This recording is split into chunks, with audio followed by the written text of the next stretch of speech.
Assalamualaikum warahmatullahi wabarakatuh. Selamat siang semuanya. Salam sejahtera, semoga sehat selalu. Amin ya robbal alamin. Sebelumnya saya berterima kasih kepada Bapak dosen Pak Iman Nurjaman SPD MSIP selaku pembimbing mata kuliah microteaching dan kepada teman-teman sekalian. Izinkan saya, Yanti Cahyani, sebagai anggota kelompok 3 untuk membuka presentasi berikut ini dengan materi keterampilan bertanya.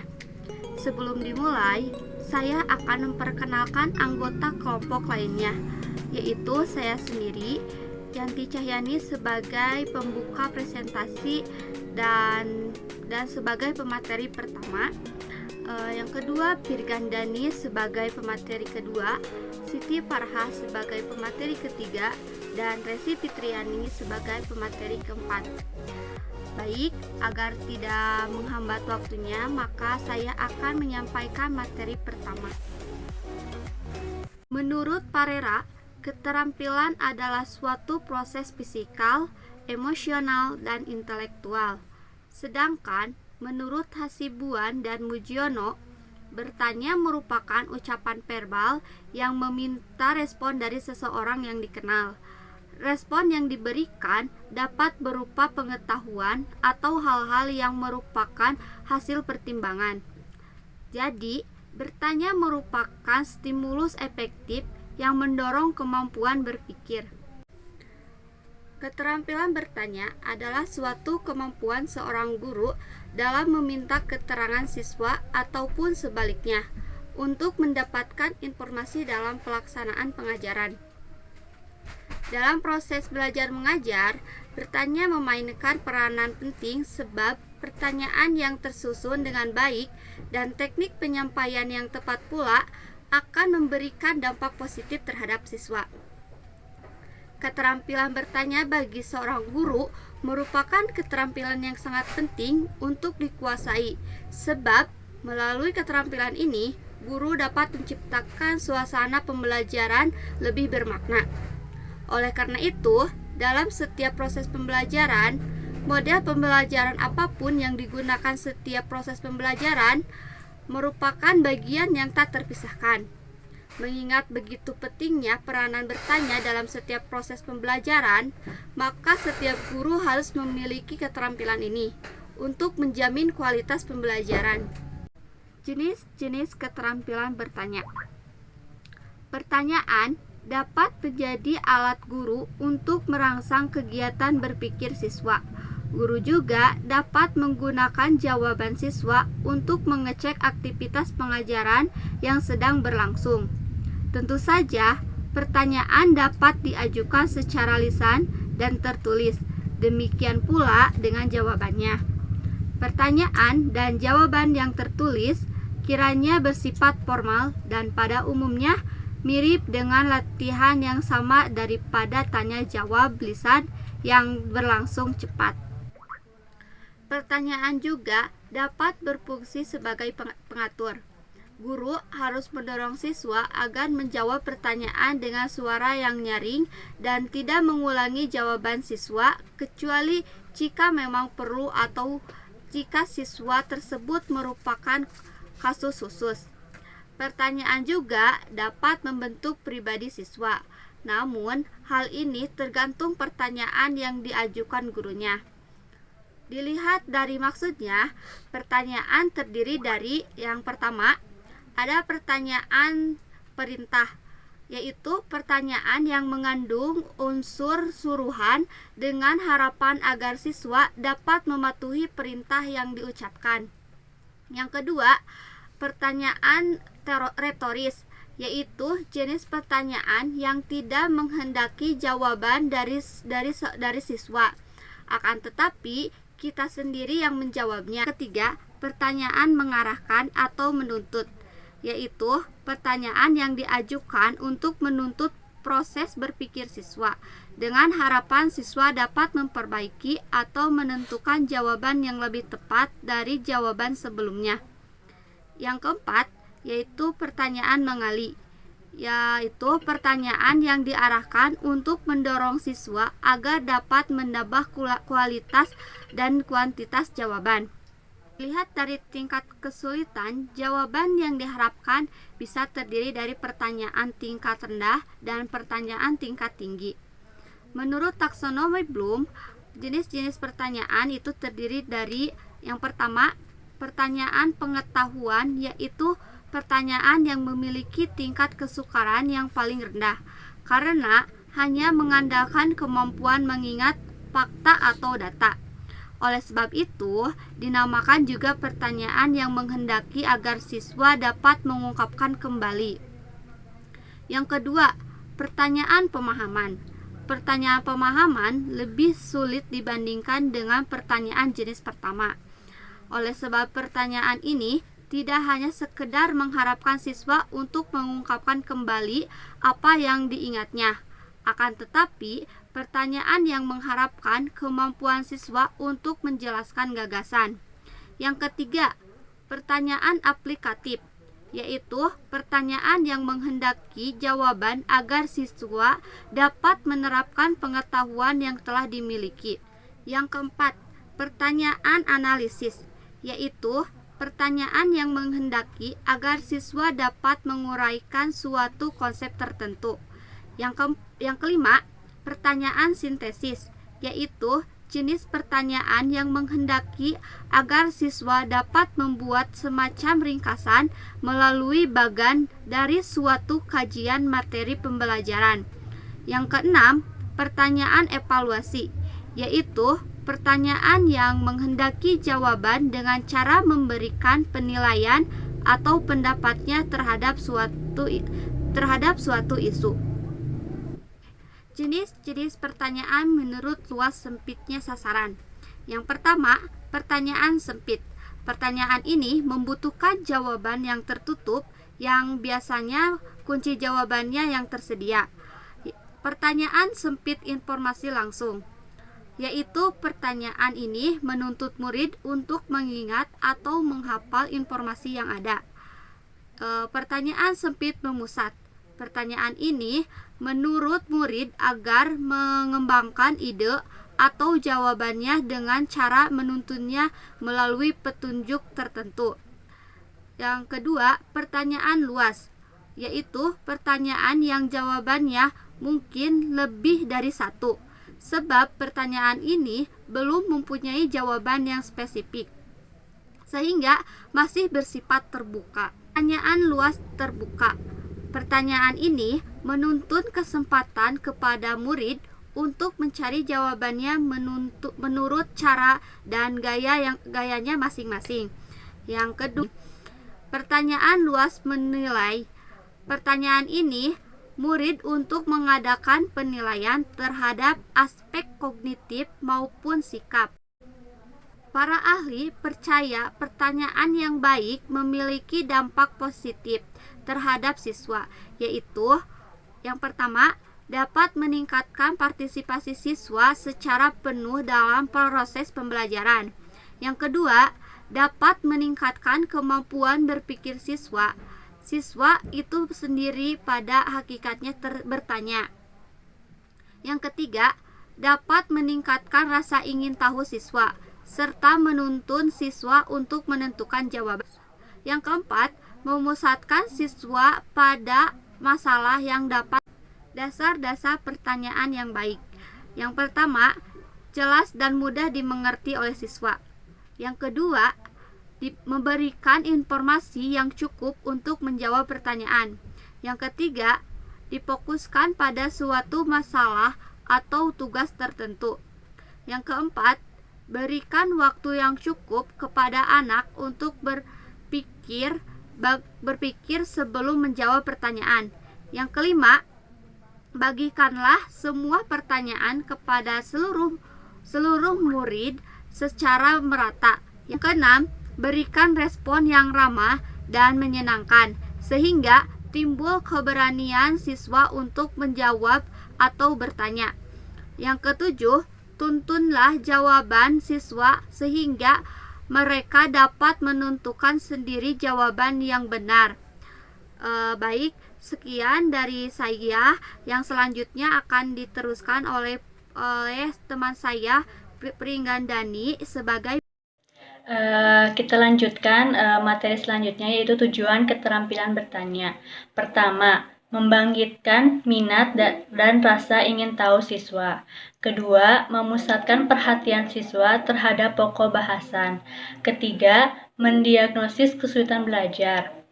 Keempat, mengembangkan active learning. Mengembangkan active learning yaitu mengembangkan belajar yang aktif, tidak pasif. 5. Memberi kesempatan peserta didik untuk mengasimilasi informasi. Di sini peserta didik kan mendapat beberapa informasi. Nah, informasi-informasi tersebut dileburkan dan diambil kesimpulan oleh peserta didik. 6. Mendorong peserta didik untuk mengeluarkan pendapat. 7. Menguji dan mengukur hasil belajar.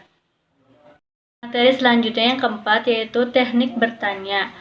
Penguasaan teknik bertanya merupakan suatu wahana penunjang terlaksananya cara belajar siswa yang aktif. Dalam mengajukan pertanyaan dapat digunakan teknik tersebut. Pertama, guru bertanya kepada semua siswa, lalu memberikan giliran kepada seorang siswa. Kedua, siswa memberikan jawaban yang tepat dan dapat mendorong siswa lainnya untuk memberikan tanggapan dan mengajukan pertanyaan. Ketiga, setelah beberapa tanggapan dan jawaban siswa, guru mengemukakan pertanyaan lagi dan akhirnya siswa bersama guru membuat sebuah kesimpulan. Beberapa petunjuk teknis. Pertama, tunjukkan keantusiasan dan kehangatan. Kedua, berikan waktu secukupnya kepada siswa untuk berpikir. Ketiga, atur lalu lintas bertanya jawab. Keempat, hindari pertanyaan ganda. Kebiasaan yang perlu dihindari. Pertama, jangan mengulang-ulang pertanyaan bila siswa tidak mampu menjawabnya. Kedua, jangan mengulang-ulang jawaban siswa. Ketiga, jangan menjawab sendiri pertanyaan yang diajukan kepada siswa. Keempat, usahakan agar siswa tidak menjawab pertanyaan yang serentak. Kelima, menentukan siapa siswa yang harus menjawab sebelum pertanyaan diajukan. Keenam, pertanyaan ganda. Prinsip-prinsip pokok keterampilan bertanya yang harus diperhatikan guru antara lain. Pertama, berikan pertanyaan secara hangat dan antusias kepada siswa di kelas. Kedua, berikan waktu berpikir untuk menjawab pertanyaan. Ketiga, berikan kesempatan kepada siswa yang bersedia menjawab terlebih dahulu. Keempat, tunjuk peserta didik untuk menjawab setelah diberikan waktu untuk berpikir. Kelima, berikan penghargaan atas jawaban yang diberikan. Baik, sebelumnya keterampilan bertanya itu sendiri memang harus dikuasai oleh setiap guru atau pengajar, karena dalam setiap kegiatan pembelajaran itu tentunya terdapat interaksi antara guru dan siswa. Biasanya interaksi tersebut berupa tanya jawab. Dari sini pula kualitas seorang guru itu akan menentukan jawaban dari setiap siswanya. Maka dari itu, dalam keterampilan bertanya terdapat dua bagian. Yang pertama yaitu keterampilan bertanya dasar dan yang kedua adalah keterampilan bertanya lanjutan. Nah, selanjutnya yang akan saya jelaskan adalah keterampilan bertanya dasar. Nah, teman-teman, dari keterampilan bertanya dasar itu sendiri terdapat beberapa komponen. Yang pertama yaitu penggunaan pertanyaan. Nah, dalam penggunaan pertanyaan di sini dimaksudkan ketika guru melontarkan pertanyaan, itu kalimatnya seharusnya diurai dalam bentuk kalimat yang singkat dan jelas, sehingga siswa akan memahami maksud dari pertanyaan tersebut. Misalkan ketika seorang guru fisika bertanya, kalau dalam materi fisika biasanya yang diajukan itu pertanyaan-pertanyaan berupa teori jika dalam bentuk pertanyaan dasar. Misalkan mengenai alat ukur. Misalkan pertanyaannya, alat ukur apa yang dapat mengukur tebal buku? Misalkan kalimat seperti itu.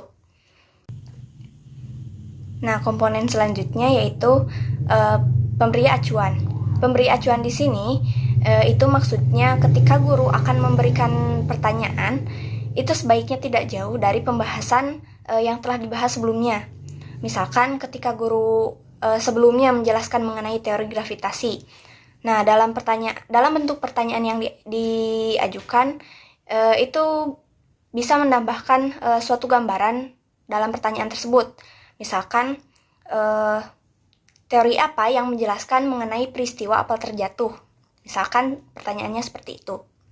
Nah, komponen selanjutnya yaitu pemindahan giliran. Pemindahan giliran di sini maksudnya biasanya di dalam kelas itu karakter siswa itu berbeda-beda. Misalkan dari posisi duduknya misalkan. Biasanya siswa yang lebih antusias belajar itu akan duduk di bangku paling depan. Biasanya siswa yang biasa-biasa saja itu akan duduk di belakang. Nah, biasanya seorang guru itu lebih fokus pada siswa yang berada di depan saja. Hal itu menurut saya itu tidak baik. Seharusnya guru fokus terhadap semua siswa. Misalkan dalam pemberian pertanyaan itu guru sebaiknya memberikan pertanyaan secara meluas. Misalkan tidak hanya bertanya kepada siswa yang berada di depan saja, tetapi sesekali itu guru harus bertanya kepada siswa yang berada pada bangku paling belakang, supaya semua siswa itu lebih antusias dalam mengikuti pembelajaran. Kemudian komponen selanjutnya keterlibatan siswa. Nah, dalam keterlibatan siswa di sini maksudnya terkadang seorang siswa tidak bisa menjawab secara tuntas pertanyaan tersebut. Maka dari itu, guru bisa melemparkan pertanyaan tersebut kepada siswa lain. Misalkan guru menyampaikan siapa yang akan menambahkan jawaban tersebut, atau guru bisa menyampaikan siapa yang akan menjawab pertanyaan yang tadi. Nah, misalkan seperti itu. Kemudian, komponen selanjutnya yaitu pemberian waktu berpikir. Nah, untuk pemberian waktu berpikir itu sebetulnya relatif, tergantung pelajaran apa yang sedang dipelajari. Biasanya, pelajaran seperti pelajaran bahasa itu memerlukan waktu yang lebih singkat untuk menjawab. Nah, sedangkan pelajaran seperti fisika, biologi, kimia itu biasanya lebih membutuhkan banyak waktu untuk menjawab. Kemudian, komponen yang terakhir yaitu pemberian tuntutan. Pemberian tuntutan ini maksudnya terkadang dalam satu situasi ketika guru memberikan pertanyaan, itu tidak ada siswa yang menjawab. Hal itu bisa disebabkan oleh beberapa hal. Misalkan siswa tersebut memang tidak memahami pertanyaan yang guru sampaikan, atau siswa tersebut ingin menjawab pertanyaan tersebut tetapi ragu akan jawabannya. Nah, dalam situasi itu sebaiknya guru dapat menjelaskan kembali apa yang telah disampaikan sebelumnya, atau guru memberikan gambaran supaya pemikiran siswa lebih terarah terhadap jawaban yang dibutuhkan. Misalkan seperti itu. Bismillahirrahmanirrahim. Baiklah, kita masuk ke materi selanjutnya, yaitu tentang keterampilan bertanya lanjut. Nah, sebagaimana yang telah kita simak bersama-sama penjelasan dari rekan saya sebelumnya, yaitu Siti Farhah Awaliyah, yang mana telah menjelaskan tentang keterampilan bertanya dasar. Nah, keterampilan bertanya dasar tersebut yaitu pertanyaan pertama atau pembuka yang dimaksudkan untuk mendapatkan keterangan atau informasi saja dari siswa. Nah, keterampilan bertanya dasar tersebut diikuti oleh pertanyaan selanjutnya. Nah, pertanyaan selanjutnya itu yang dinamakan dengan keterampilan bertanya lanjut. Di sini ada tujuan dan manfaat keterampilan bertanya lanjut. Yang pertama, mengembangkan kemampuan berpikir siswa untuk menilai atas informasi yang diperoleh.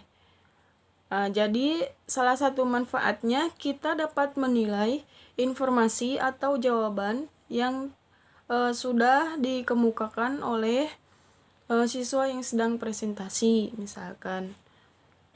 Kemudian, meningkatkan kemampuan siswa dalam membentuk dan mengungkapkan pertanyaan yang didasarkan atas informasi yang relevan. Manfaat selanjutnya yaitu kita bisa membentuk pertanyaan sesuai dengan informasi yang relevan atau dengan informasi yang sedang dibahas dalam materi presentasi. Kemudian, mendorong siswa untuk mengembangkan ide-ide yang lebih kreatif dan inovatif lagi. Jadi dengan adanya keterampilan bertanya lanjut, siswa-siswa dapat lebih mengembangkan lagi ide-idenya. Itu. Kemudian masuk ke dalam komponen-komponen yang termasuk dalam keterampilan bertanya lanjut. Yang pertama, terjadinya perubahan tuntunan tingkat kognitif pertanyaan. Itu yang pertama komponennya itu tingkat kognitif pertanyaannya sudah beda dengan tingkat kognitif pertanyaan di keterampilan bertanya dasar. Di sini lebih beda lagi gitu. Kemudian pengaturan urutan pertanyaan. Nah, pertanyaan yang diajukan harus berurutan dengan pertanyaan yang sebelumnya. Misalkan pertanyaan A harus berurutan selanjutnya ke pertanyaan B, harus berkaitan ke pertanyaan C dan pertanyaan selanjutnya. Kemudian peningkatan terjadinya interaksi. Nah, dengan adanya presentasi ini atau forum diskusi akan lebih meningkatkan lagi interaksi antara siswa dengan siswa lainnya ataupun dengan guru. Kemudian ada kelemahan dan kelebihan. Di sini kelemahan mudah menjurus kepada hal yang tidak dibahas. Nah, adanya keterampilan bertanya lanjut biasanya malah membahas yang seharusnya tidak dibahas. Itu atau pertanyaan B tidak nyambung dengan pertanyaan C yang akhirnya membahas di luar bahasan materi presentasi. Nah, kemudian bila guru kurang waspada, perdebatan beralih kepada sentimen pribadi. Kejadian ini yang biasanya terjadi saat forum diskusi dalam presentasi. Jadi keluar jalur bahasan. Kemudian tidak semua anak mengerti dan bisa mengajukan pendapat. Itu salah satu kelemahan adanya keterampilan bertanya lanjut. Jadi tidak semua anak bisa dengan baik mengajukan pertanyaan.